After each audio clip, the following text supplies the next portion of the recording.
এর লোকদের আমরা এখানে চাকরি দিই, বলে না বাইরের লোকদের চাকরি।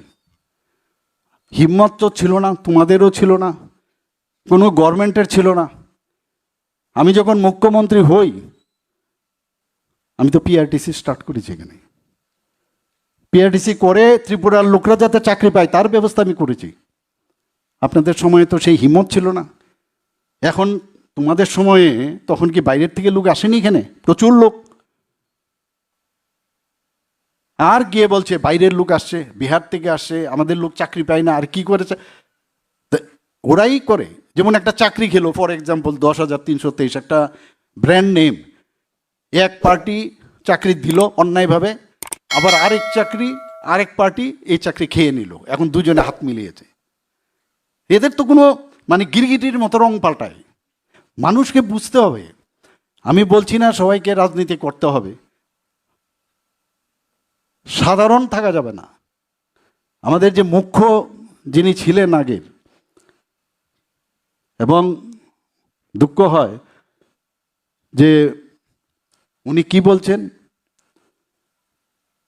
ওনাকে যখন আমি মুখ্যমন্ত্রী হই, আমি ওনাকে ফোন করলাম, উনি তখন বিরোধী দল নেতা। আমি বললাম আপনাকে তো নিয়ম অনুসারে আপনাকে কার্ড পাঠাবে, কালকে তো আমি ওট টেকিং নিচ্ছি, আমি আর তরফ থেকে আমার মনে হয় আপনাকে আসলে ভালো হয়, খুশি হব। না আমরা তো যাব না। কেন? না, যেভাবে ইলেকশন হয়েছে তার জন্য প্রতিবাদে আমি তো যাব না। আমি এটা আপনার ইচ্ছা, আপনারা যাবেন কিনা এটা আপনাদের উপর। তখন উনি বললেন, আরে তুমি আবার এই ঝামেলা কেন এলে? তখন আমি বললাম এটা তো আপনার জন্যই। বলার পরে ফোনটা রেখে দিয়েছে। আপনাদের জন্যই তো আমি এই ঝামেলা নিলাম। কারণ যখন বললেন যে উনি ভালো ডাক্তার সব কিছু, কিন্তু উনি অপোজিট পোলের লোক। ঠিক আছে ভাই, অপোজিট পোলেরই থাকি, ডাক্তারিটা কম করো। তারপর থেকে তো শুরু হলো যাত্রা। এবং একটা জেদ ছিল ভিতরে যে এই সরকার যদি থাকে, আজকে এই ডেন্টাল কলেজে হতো না, কোনো রকমের মেডিকেল কলেজ একটা হয়েছে, তার মধ্যে কিন্তু আমাদেরও অনেক মানে মানে ওখানে আমাদের হ্যান্ড ছিল, অনেক কাজ করেছি আমরা ইনডাইরেক্টলি। ডাইরেক্টলি তো আমাদের দেবে না। ওখানে মেডিকেল কলেজে যখন ইন্টারভিউ ডাকার পরে I was also one of the candidate dental ডিপার্টমেন্টে।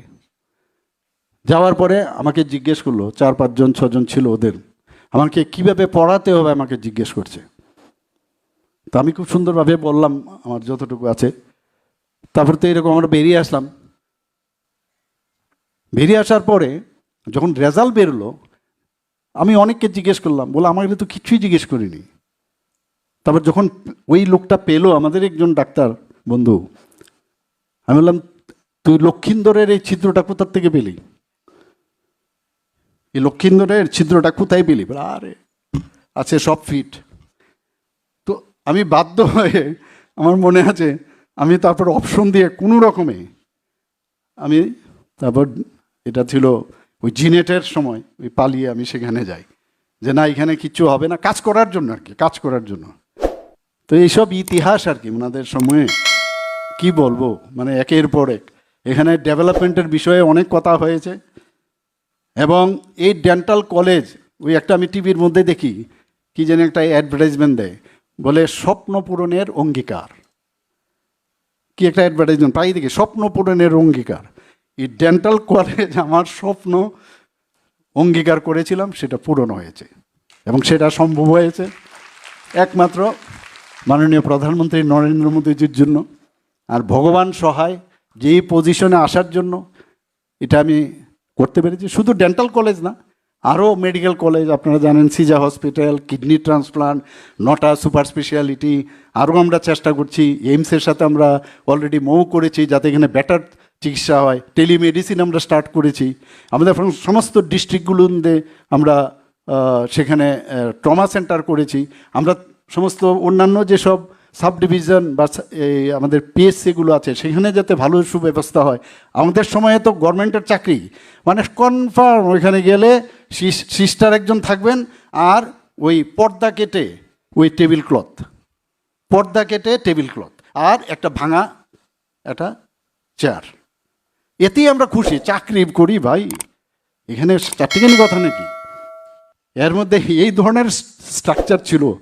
আর এরা ভাবতো যে এইভাবে গরিবকে গরিব বানাও সারা জীবন, আমরা এইভাবে গরিবের মধ্যেই আমরা এই যে স্তূপ বানিয়েছে, ধ্বংস করেছে, এই স্তূপের মধ্যে থেকে অট্টহাসি আসবো, এবং সেইভাবেই করেছে। মানুষ এখন বুঝে গেছে ডেভেলপমেন্ট ছাড়া কিচ্ছু হবে না, জাতপাতের কিচ্ছু হবে না। ডাক্তারের কাছে কে এসটি, কে এসসি, কে আপনার মাইনরিটি, কে বাঙালি, এগুলো নাই।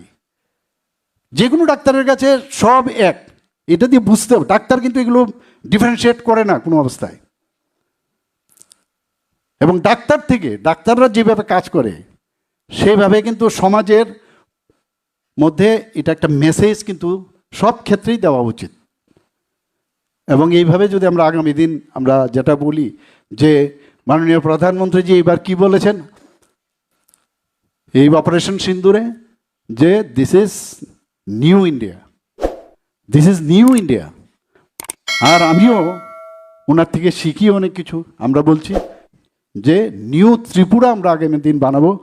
এই কথাগুলো বলে আমি এখানে আজকের যে ফাউন্ডেশন ডে উপলক্ষে আমি সবাইকে হার্দিক অভিনন্দন, শুভেচ্ছা জানিয়ে আমার কথা বলা শেষ করছি। নমস্কার, জয় হিন্দ, ভারত।